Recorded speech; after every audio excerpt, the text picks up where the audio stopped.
Well, good afternoon, everyone. It is Monday. Yet again, it is cold as hell outside. It's cold in our house, except for this room, because I feel like I'm going to start sweating bullets in a minute. Yuck. It is day 15 of being sober.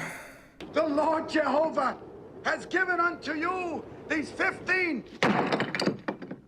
Oy. Yeah, it is day 15. Feeling good, feeling good. Slept a little longer than I wanted to. I will admit that. And I guess you can really account it to the cold and everyone here being lethargic, except for Sweet Pea. Sweet Pea doesn't care at all. That sounds about right for her. She wants to do her thing, and she gonna do it. So, yeah. Again, there's not going to be a whole lot to talk about other than, well, if you saw that little clip bit, I'm sorry, every time I think of the number 15, I just think about Mel Brooks talking about his 15 Oops 10 Commandments bit in History of the World Part 1. Can't help but love that. We need more comedy like Mel Brooks. It's very needed these days. Yeah. Again, I don't really know if I have a whole lot to... Actually, there is something I want to talk about. It's random indeed.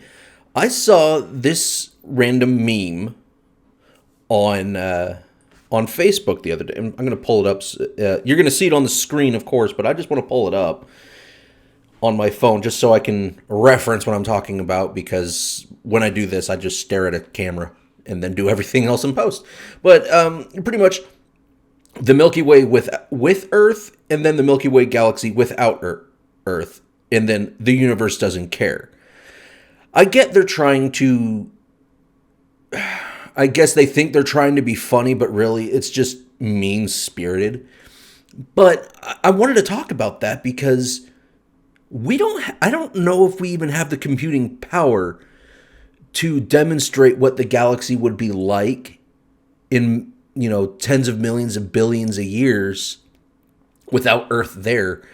Because, believe it or not, Earth does have gravitational influence on Sol, being the sun, the planets around it, the moon, Jupiter, all of it. Like, there's a delicate balance with our gravity. And all of that also, in turn, affects all the gravity. Well, not all the gravity, but all of the gravitational influences of other star systems.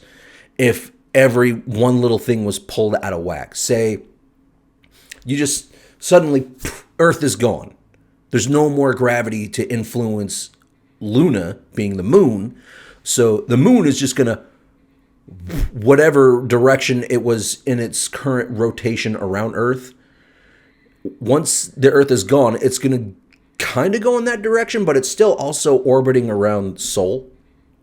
So it's going to zoom off in an orbital direction, and it's going to eventually start affecting either the gravity of Venus or Mars. Those are going to be affected, and because Earth isn't there to keep Mars in balance, Mars is going to get pulled toward Jupiter.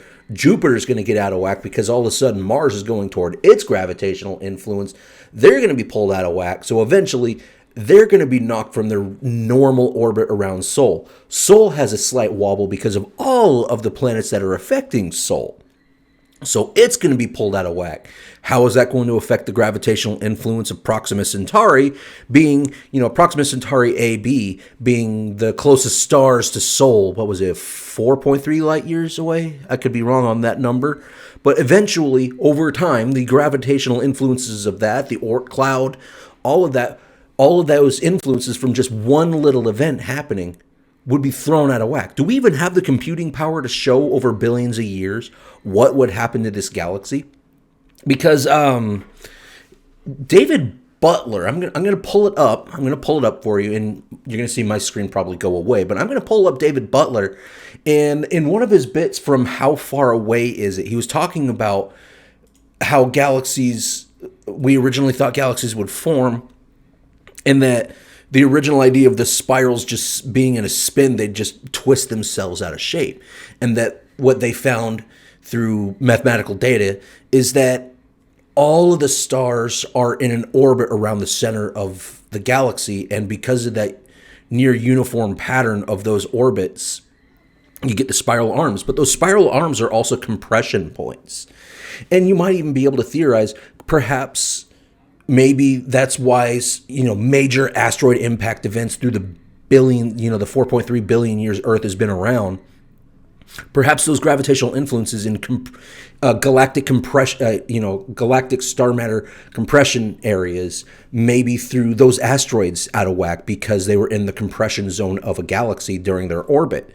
So maybe that's why all of a sudden major asteroids start shifting in their own orbit around Sol, or perhaps even being from extrasolar asteroids, like we had that one that passed through just a few years ago that we discovered was not from our system. It was an extrasolar object, I guess you could call it.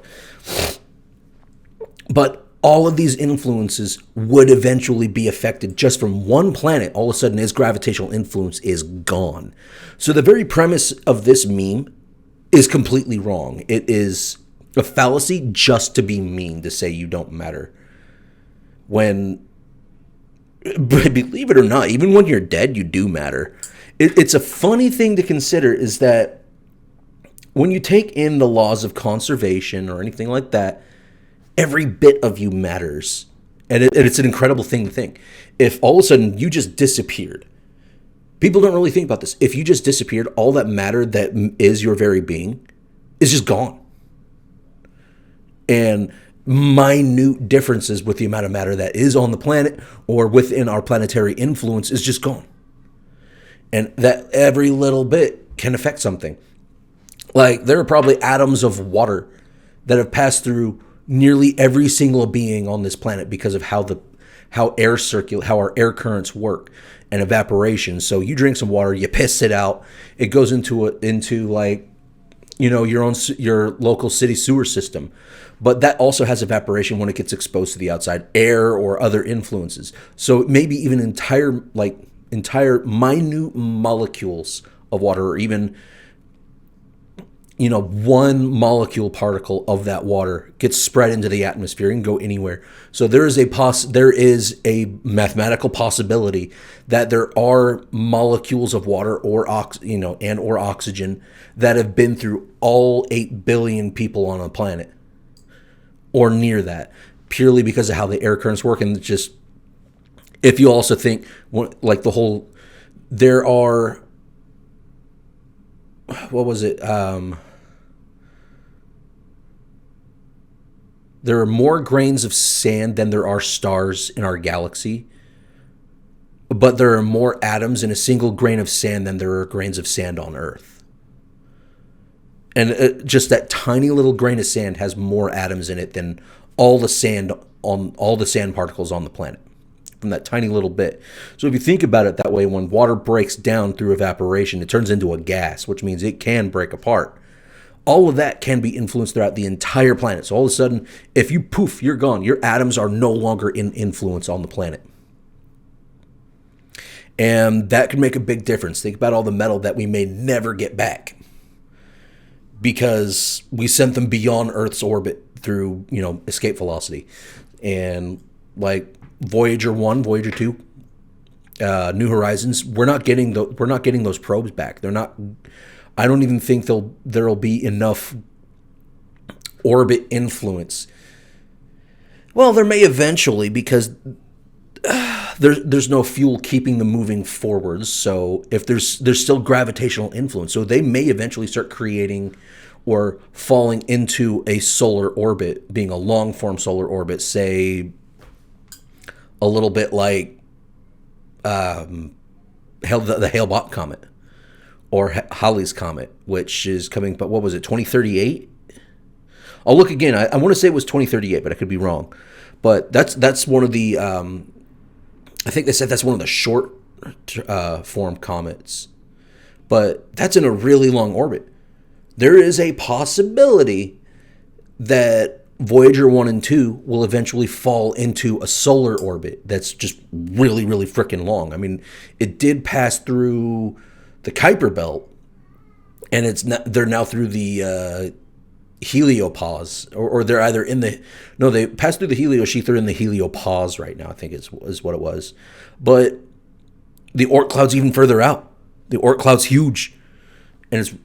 I think they said the Oort cloud spans to about 1 light year from Earth, or the Oort cloud could also be the halfway point between here and Proxima Centauri AB. Could be, but well, we just don't have enough data about the Oort cloud. It's right now Oort cloud's mostly mathematically theorized. We can't observe it because it's too far away and there's no light influence for the Oort cloud. But getting back to it, that's why that meme is so incredibly wrong, because they don't even take the premise of what gravitational influence on planetary bodies does to a star system and how that star system is affected by the other stars. So that one system, if one little thing is sent out of whack, even the star itself can have its gravitational influence affected, moving it into different orbits in its own galactic orbital path. So one little thing sent out of balance like that can affect entire star systems, and eventually, given enough time, will definitely affect a galaxy. And again, we just don't have the computational power that I know of. I mean, we might. I mean, several companies like HP, Google, Microsoft, all of them, they're working on quantum computers. I mean, we're trying to compete with other countries for quantum computing. So we might have the computing power, but are we going to use it just to show what would happen if Earth wasn't even here? I'd like to. That'd be kind of fun. Yeah. Anyway, this has been your day 15. This is Terra Quator. I'll see everyone on Tuesday for your day 16. And I shouldn't even say that number because we need to get there first. In the meantime, have a wonderful rest of your afternoon, and I'll see everyone tomorrow.